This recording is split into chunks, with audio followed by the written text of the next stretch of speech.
22 তারিখে, যে একজন আগে পিছু হতে পারে, তাদের একজন কর্মকর্তা আমাকে আসলো, আমাকে এসে আমাকে বললো যে আপনি একটা লিখিত দরখাস্ত করেন যে আমি রাজনীতিতে সম্পৃক্ত হব না, আমি এই দেশে থাকবো না, আমি স্ত্রী সন্তান নিয়ে সুখে শান্তিতে থাকতে চাই, আপনারা আমাকে মুক্তি দেন, আমি বিদেশে চলে যাব।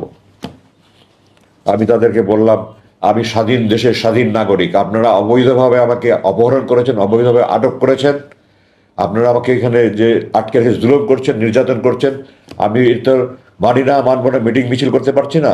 আমি এটার প্রতিবাদে, এই যে আপনারা দেখতে পাচ্ছেন আমি বড় চুল রেখেছি, আমি বলেছি এটা আমার মৌন প্রতিবাদ।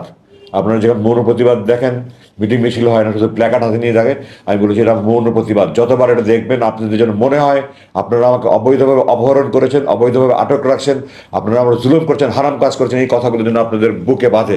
এ আমার মৌন প্রতিবাদ। এই জুলাই মাসের 5 তারিখে